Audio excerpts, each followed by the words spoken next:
Indian എയർലൈൻസിന്റെ ചരിത്രം 1911 ഇന്ത്യയിലെ വ്യോമഗതാഗതം ആദ്യമായി അലഹബാദ് മുതൽ നൈനി വരെ ആരംഭിച്ചു. 1947 Indian national airways, Tata sons limited, air service of India, Deccan airways എന്നീ 4 പ്രധാന കമ്പനികൾ വ്യോമഗതാഗതം ലഭ്യമാക്കി. 1951 Bharat airways, Himalayan aviation limited, airways India, Kalinga airlines എന്നീ 4 കമ്പനികൾ കൂടി സേവന രംഗത്ത് വന്നു. 1953 വ്യോമഗതാഗതം ദേശസാൽക്കരിക്കപ്പെടുകയും air India international, Indian airlines എന്നീ 2 കോർപ്പറേഷനുകൾ രൂപം കൊള്ളുകയും ചെയ്തു. ഇന്ന് ഇന്ത്യൻ എന്നത് ഇന്ത്യൻ എയർലൈൻസ് അറിയപ്പെടുന്നത്. റേഡിയോ 1923 റേഡിയോ ക്ലബ് ഓഫ് ബോംബെയിലൂടെയാണ് ഇന്ത്യയിൽ റേഡിയോ പ്രക്ഷേപണം ആരംഭിച്ചത്. അന്നു മുതൽ ഇത് വമ്പിച്ച പ്രശസ്തി നേടുകയും ജനങ്ങളുടെ സാമൂഹ്യ സാംസ്കാരിക ജീവിതത്തെ മാറ്റിമറിക്കുകയും ചെയ്തു. ചുരുങ്ങിയ കാലം കൊണ്ട് റേഡിയോ ഓരോ വീട്ടിലും സ്ഥാനം നേടി. ഈ സാഹചര്യത്തിൽ സർക്കാർ റേഡിയോ എന്ന ജനപ്രിയ ആശയവിനിമയ മാർഗത്തെ 1930 ഇന്ത്യൻ ബ്രോഡ്കാസ്റ്റിംഗ് സിസ്റ്റത്തിന്റെ നിയന്ത്രണത്തിലാക്കി. 1936 ഇത് ഓൾ ഇന്ത്യ റേഡിയോ ആയും 1957 ഇത് ആകാശവാണിയായും മാറി. 1923 radio club of Bombay 1930 Indian broadcasting സിസ്റ്റത്തിന്റെ ഭാഗമാക്കി. 1936 ഇത് ഓൾ ഇന്ത്യ റേഡിയോ ആയും 1957 ആകാശവാണിയായും മാറി. ടെലിവിഷൻ ജനങ്ങളിലേക്ക് വിവരങ്ങൾ വിനിമയം ചെയ്യുന്നതിനും അവരെ ബോധവൽക്കരിക്കുന്നതിനുമുള്ള ഏറ്റവും ഫലപ്രദമായ ദൃശ്യ-ശ്രാവ്യ മാധ്യമമായി ടെലിവിഷൻ മാറിക്കഴിഞ്ഞു. 1959 ആദ്യം ആരംഭിക്കുമ്പോൾ ടെലിവിഷൻ സേവനം ദേശീയ തലസ്ഥാനത്തു മാത്രമേ ലഭ്യമായിരുന്നുള്ളൂ. 1972 ശേഷം മറ്റനേകം കേന്ദ്രങ്ങളിലും പ്രവർത്തനക്ഷമമായി. 1976 ഓൾ ഇന്ത്യ റേഡിയോയിൽ നിന്ന് വേർപെടുത്തി ദൂരദർശൻ എന്ന പേരിൽ ടിവിക്ക് സ്വതന്ത്ര അസ്തിത്വം നിലവിൽ വന്നു. ഇൻസാറ്റ് 1 ദേശീയ ടെലിവിഷൻ DD1 പ്രവർത്തനക്ഷമമായതോടെ പൊതുദേശീയ പരിപാടികൾ അതിന്റെ ശൃംഖലയിലുടനീളം ആരംഭിക്കുകയും അതിന്റെ സേവനങ്ങൾ പിന്നോക്ക മേഖലകളിലേക്കും ഒറ്റപ്പെട്ട കുഗ്രാമങ്ങളിലേക്കും വ്യാപിപ്പിക്കുകയുമുണ്ടായി. 1959 ടെലിവിഷൻ ആരംഭിച്ചത്. അന്ന് ഇത് തലസ്ഥാന നഗരത്തിൽ മാത്രമേ ഉണ്ടായിരുന്നുള്ളൂ. എന്നാൽ 1972 മുതൽ മറ്റനേകം കേന്ദ്രങ്ങളിലേക്കും പ്രവർത്തനക്ഷമമായി. 1976 ഓൾ ഇന്ത്യ റേഡിയോയിൽ നിന്ന് വേർപെടുത്തി ദൂരദർശൻ എന്ന പേരിലെ ടിവിക്ക് സ്വതന്ത്രമായ ഒരു അസ്തിത്വം ലഭിച്ചു. ഘടന, ഉപയോഗം എന്നിവയുടെ അടിസ്ഥാനത്തിൽ ഇന്ത്യയുടെ ഉപഗ്രഹ വ്യവസ്ഥയെ രണ്ടായി തിരിക്കാം. Indian national satellite system INSAT, Indian remote sensing satellite system IRS. 1983 പ്രവർത്തനമാരംഭിച്ച ഇൻസാറ്റ് എന്നത് ദീർഘദൂര ആശയവിനിമയം, കാലാവസ്ഥാ നിരീക്ഷണം, മറ്റ് വിവരങ്ങൾ, പരിപാടികൾ എന്നിവയ്ക്കായുള്ള വിവിധോദ്ദേശ ഉപഗ്രഹ വ്യവസ്ഥയാണ്. 1986 മാർച്ചിൽ റഷ്യയിലെ ബൊക്കാനോറിൽ നിന്നും IRS-1 യുടെ വിക്ഷേപണത്തോടെ IRS ഉപഗ്രഹ വ്യവസ്ഥ ഉപയോഗക്ഷമമായി. ഇന്ത്യ തദ്ദേശീയമായി PSLV polar satellite launch vehicle എന്ന ധ്രുവീയ ഉപഗ്രഹ വിക്ഷേപണ വാഹനം വികസിപ്പിച്ചെടുത്തിട്ടുണ്ട്. ഈ ഉപഗ്രഹങ്ങൾ വിവിധ സ്പെക്ട്രൽ ബാൻഡുകളായി വിവരങ്ങൾ ശേഖരിക്കുകയും വിവിധ ആവശ്യങ്ങൾക്കായിട്ട് അവയെ ഭൂതല കേന്ദ്രങ്ങളിലേക്ക് അയച്ചുകൊടുക്കുകയും ചെയ്യുന്നു. വിവരങ്ങൾ ശേഖരിക്കുകയും വിശകലനം ചെയ്യുകയും ചെയ്യുന്നു. ഇതിന്റെ ആസ്ഥാനം ഹൈദരാബാദാണ്. ഇന്ത്യക്ക് 2 തരത്തിലുള്ള ഉപഗ്രഹ വ്യവസ്ഥയാണുള്ളത്. Indian national satellite system INSAT, Indian remote sensing satellite system IRS. 1983 INSAT പ്രവർത്തനം ആരംഭിച്ചത്. ഇതിന്റെ പ്രവർത്തനം ദീർഘദൂര ആശയവിനിമയവും കാലാവസ്ഥാ നിരീക്ഷണവുമാണ്. 1986 മാർച്ചിൽ റഷ്യയിലെ ബൊക്കാനോറയിൽ നിന്നിട്ടാണ് IRS-1 വിക്ഷേപണം. ഇന്ത്യ തദ്ദേശീയമായിട്ട് വികസിപ്പിച്ച ധ്രുവീയ ഉപഗ്രഹ വിക്ഷേപണ വാഹനമാണ് PSLV. മാനക രേഖാംശം നിശ്ചയിക്കുന്നതിൽ ലോകരാജ്യങ്ങൾക്കിടയിൽ ഒരു പൊതുധാരണ നിലവിലുണ്ട്.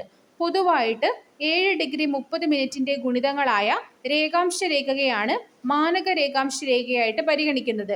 അതുകൊണ്ട് തന്നെയാണ് ഇന്ത്യയുടെ മാനക രേഖാംശം 82.5 ഡിഗ്രി 30 മിനിറ്റ് കിഴക്കായിട്ട് തിരഞ്ഞെടുത്തിട്ടുള്ളത്.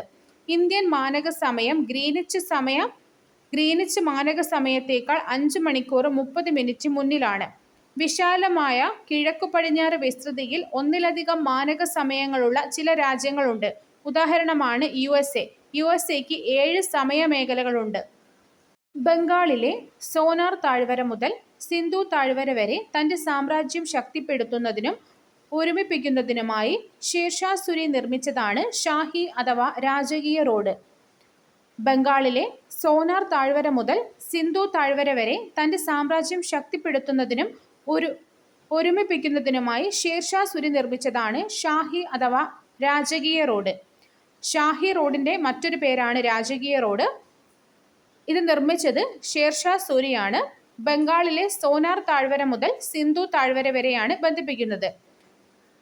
കൽക്കത്ത പെഷവാറുമായി ബന്ധിപ്പിക്കുന്ന ഈ റോഡ് ബ്രിട്ടീഷ് കാലഘട്ടത്തിൽ ഗ്രാൻഡ് ട്രങ്ക് റോഡ് എന്ന് പുനർനാമകരണം ചെയ്യപ്പെട്ടു.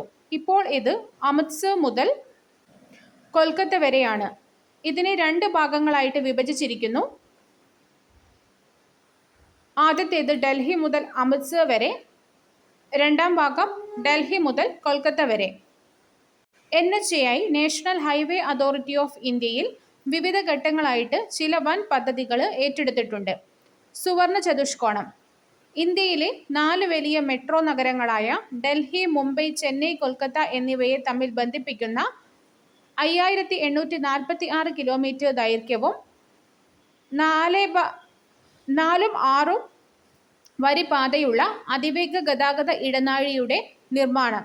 ഈ പാതയുടെ നിർമ്മാണത്തോടെ ഇന്ത്യയിലെ മഹാനഗരങ്ങൾക്കിടയിലെ യാത്രാസമയം, ദൂരം, ചെലവ് എന്നിവ ഗണ്യമായി കുറയ്ക്കാനാവും. സുവർണ ചതുഷ്കോണത്തിന്റെ കിലോമീറ്റർ 5846 കിലോമീറ്റർ. 5846 കിലോമീറ്റർ. തെക്ക് വടക്ക് കിഴക്ക് പടിഞ്ഞാറ് ഇടനാഴികൾ. ജമ്മു കാശ്മീരിലെ ശ്രീനഗറിനെ തമിഴ്നാട്ടിലെ കന്യാകുമാരിയുമായി ബന്ധിപ്പിക്കുന്ന 4076 കിലോമീറ്റർ ദൈർഘ്യമുള്ള റോഡാണ് തെക്ക് വടക്ക് ഇടനാഴി. ഇതിലൂടെ ലക്ഷ്യമിടുന്നത് കൊച്ചി, സേലം ശാഖയുൾപ്പെടെയാണ്. അസമിലെ സിൽച്ചാറിനെ ഗുജറാത്തിലെ തുറമുഖ പട്ടണമായ പോർബന്തറുമായി ബന്ധിപ്പിക്കുന്ന 3640 കിലോമീറ്റർ ദൈർഘ്യമുള്ള റോഡാണ് കിഴക്ക് പടിഞ്ഞാറ് ഇടനാഴി. തെക്ക് വടക്ക് ഇടനാഴി കാശ്മീരിലെ ശ്രീനഗറിനെ തമിഴ്നാട്ടിലെ കന്യാകുമാരിയുമായും, കിഴക്ക് പടിഞ്ഞാറ് ഇടനാഴി അസമിലെ സിൽച്ചാറിനെ ഗുജറാത്തിലെ പോർബന്തറുമായി ബന്ധിക്കുന്നു. തെക്ക് വടക്ക് ഇടനാഴിയുടെ കിലോമീറ്റർ 4076, കിഴക്ക് പടിഞ്ഞാറ് 3640. സുവർണ ചതുഷ്കോണം 5846. ഭാരതമാല ചെറു തുറമുഖങ്ങൾ ഉൾപ്പെടെ ബന്ധിപ്പിച്ചുകൊണ്ട് തീരദേശ അതിർത്തി പ്രദേശങ്ങളിലൂടെയുള്ള സംസ്ഥാന റോഡുകളുടെ വികസനം. പിന്നോക്ക പ്രദേശങ്ങളിലെ മതപരമായും വിനോദസഞ്ചാര പ്രാധാന്യമുള്ളതുമായ സ്ഥലങ്ങളെ തമ്മിൽ ബന്ധിപ്പിക്കുന്ന പദ്ധതി. സേതു ഭാരതം പരിയോജന എന്ന ഏകദേശം 1500 വമ്പൻ പാലങ്ങൾ, 200 റെയിൽ മേൽപ്പാലങ്ങൾ, കീഴ്പ്പാലങ്ങൾ എന്നിവയുടെ നിർമ്മാണം ഉൾപ്പെടുന്ന പദ്ധതി. പുതുതായിട്ട് പ്രഖ്യാപിച്ച 5000 കിലോമീറ്റർ ദേശീയപാതയുടെ വികസനത്തിനായിട്ടുള്ള ജില്ലാ ഹെഡ്ക്വാർട്ടേഴ്സ് കണക്ടിവിറ്റി സ്കീം. 2022 ഈ പദ്ധതി പൂർത്തിയാക്കാനാണ് ലക്ഷ്യമിടുന്നത്. റെയിൽവേ സോൺ ആസ്ഥാനം. മധ്യ റെയിൽവേ സോൺ മുംബൈ CST. പൂർവം കൊൽക്കത്ത. പൂർവമധ്യം ഹാജിപ്പൂർ. പൂർവതീരം ഭുവനേശ്വർ. ഉത്തരം ന്യൂഡൽഹി. ഉത്തരമധ്യം അലഹബാദ്. ഉത്തരപൂർവം ഗോരഖ്പൂർ. ഉത്തരപൂർവ അതിർത്തി മാലിഗാവ് ഗുവാഹത്തി. ഉത്തരപശ്ചിമ ജയ്പൂർ. ദക്ഷിണ ചെന്നൈ. ദക്ഷിണമധ്യ സെക്കന്ദരാബാദ്. ദക്ഷിണപൂർവ കൊൽക്കത്ത. ദക്ഷിണപൂർവ മധ്യ ബിലാസ്പൂർ. ദക്ഷിണ പശ്ചിമ ഹൂബ്ലി. പശ്ചിമ മുംബൈ. പശ്ചിമ മധ്യ ജബൽപൂർ. ഇതിലേറ്റവും പ്രധാനപ്പെട്ടത് പൂർവം കൊൽക്കത്ത, ഉത്തരം ന്യൂഡൽഹി, ദക്ഷിണം ചെന്നൈ, പശ്ചിമം മുംബൈ, മധ്യം മുംബൈ CST. ഇന്ത്യൻ റെയിൽ പാതകളിലെ പാളങ്ങൾ തമ്മിലുള്ള അകലത്തിന്റെ അടിസ്ഥാനത്തിൽ അവയെ 3 ഭാഗങ്ങളായിട്ട് തിരിക്കാം. Broad gauge, metre gauge, narrow gauge. Broad gauge പാളങ്ങൾ തമ്മിലുള്ള അകലം 1.676 മീറ്ററാണ്. 2016 മാർച്ചിലെ കണക്ക് പ്രകാരം ആകെ ബ്രോഡ് ഗേജ് പാതകളുടെ ദൈർഘ്യം 60,510 കിലോമീറ്റർ ആണ്. മീറ്റർ ഗേജ് പാളങ്ങൾ തമ്മിലുള്ള അകലം 1 മീറ്ററാണ്. ആകെ ദൈർഘ്യം 2016 മാർച്ച് പ്രകാരം 3,880 കിലോമീറ്റർ. നാരോ ഗേജ് ഇതിലെ പാളങ്ങൾ തമ്മിലുള്ള അകലം 0.762 മീറ്ററോ 0.610 മീറ്ററോ ആണ്. 2018 കണക്ക് പ്രകാരം 2,297 കിലോമീറ്റർ ആണ്. ഇത് പൊതുവെ കുന്നിൻ പ്രദേശങ്ങളിലൂടെയാണ്. കൊങ്കൺ റെയിൽപാത ഇന്ത്യൻ റെയിൽവേയുടെ സുപ്രധാന നേട്ടങ്ങളിലൊന്നാണ് 1998 കൊങ്കൺ റെയിൽപാതയുടെ നിർമ്മാണം. മഹാരാഷ്ട്രയിലെ റോഹയെ കർണാടകത്തിലെ മംഗലാപുരവുമായി ബന്ധിപ്പിക്കുന്ന 760 കിലോമീറ്റർ ദൈർഘ്യമുള്ള ഈ റെയിൽപാത ഒരു എഞ്ചിനീയറിംഗ് അത്ഭുതമായി കണക്കാക്കപ്പെടുന്നു. 146 നദികൾ, അരുവികൾ, ഏകദേശം 2000 പാലങ്ങൾ, 91 തുരങ്കങ്ങൾ എന്നിവയിലൂടെയാണ് ഈ പാത കടന്നുപോകുന്നത്.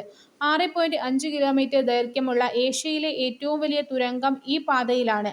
മഹാരാഷ്ട്ര, ഗോവ, കർണാടക എന്നീ സംസ്ഥാനങ്ങൾ ഈ സംരംഭത്തിൽ പങ്കാളികളാണ്.